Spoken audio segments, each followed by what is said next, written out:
But I put in medical benefits for my team. I'm done, right?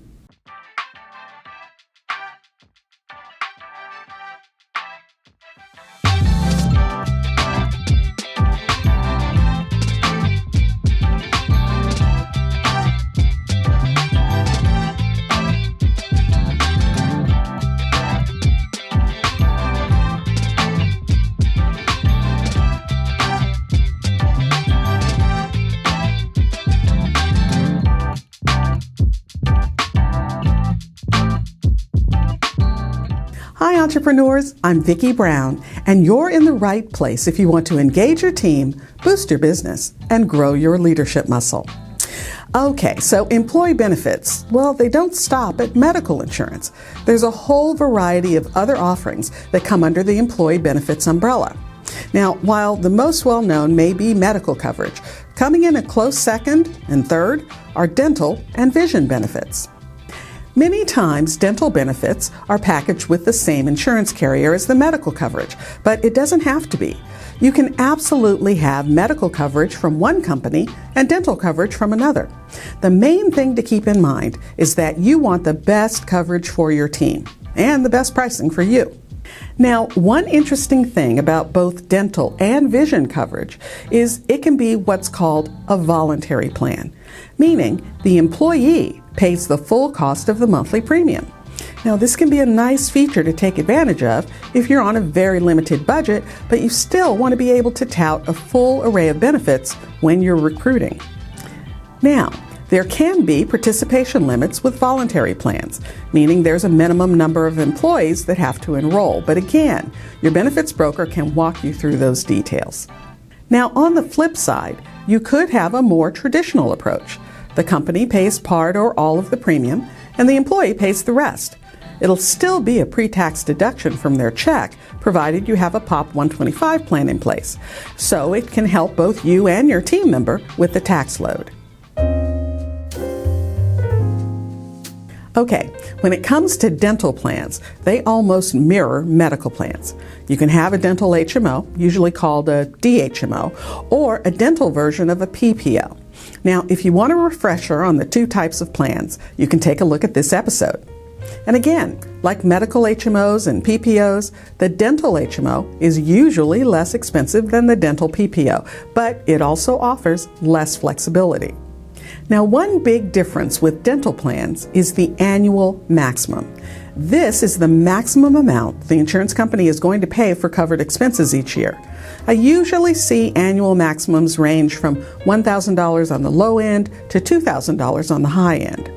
And again, like with medical PPO plans, there is an annual deductible that the user will usually have to pay before insurance kicks in. And if you want things like braces, you'll have to look for specific plans that cover them. So again, it's important to have a good broker and to really communicate with them on your needs.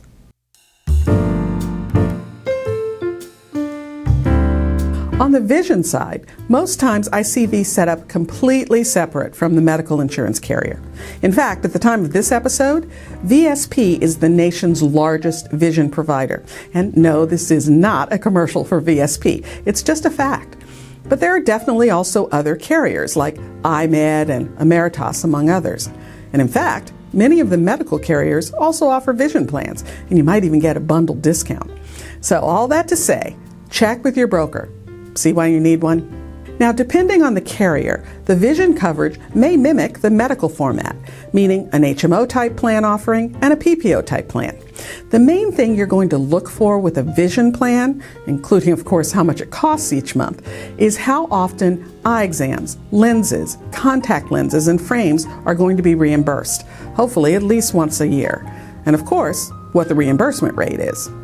Okay, I know all of this is a lot to think about, but if you really want to wow your team, there are also other options that are a bit less well known.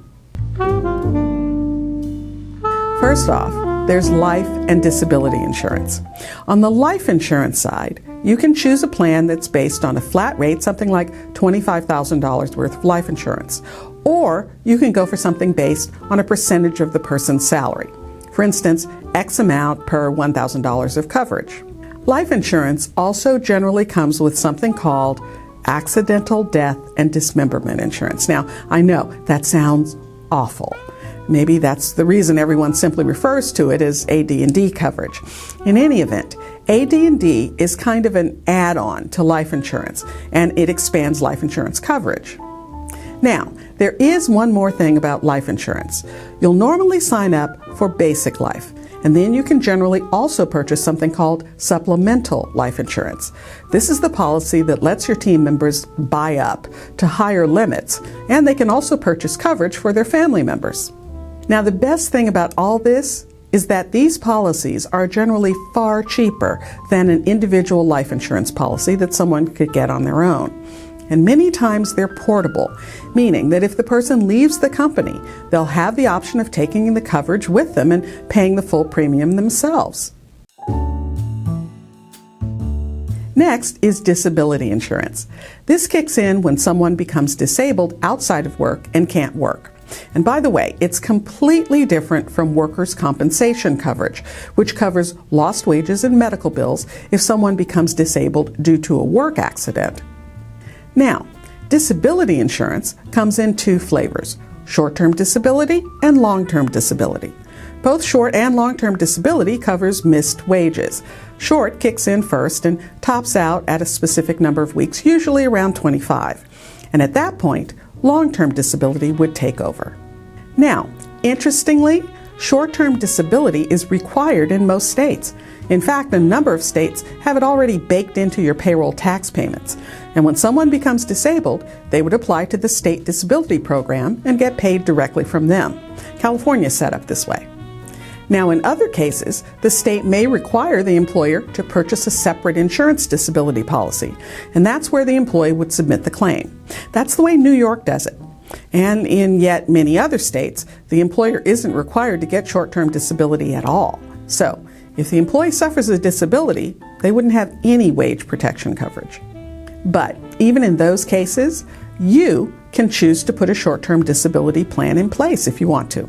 It's a nice safety net for your employees, and if you're concerned about the cost, again, think about doing a voluntary plan that the employee pays for in full. Now, on the long-term disability side, it kicks in after short-term is run out, and it can continue until the normal retirement age for Social Security.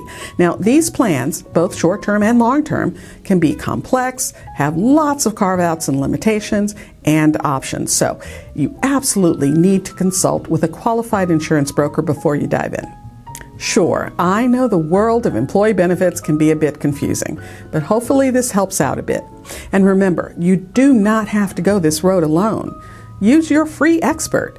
Get a great insurance agent lined up as soon as possible. Even if you don't want to offer benefits yet, they can give you lots of excellent advice to set you up for the future. If you found this information helpful, please subscribe and share. And remember, your inspired leadership is the secret sauce to having a high-performance team and a wildly successful business you'll love. I'll see you next time on Leader's Journey.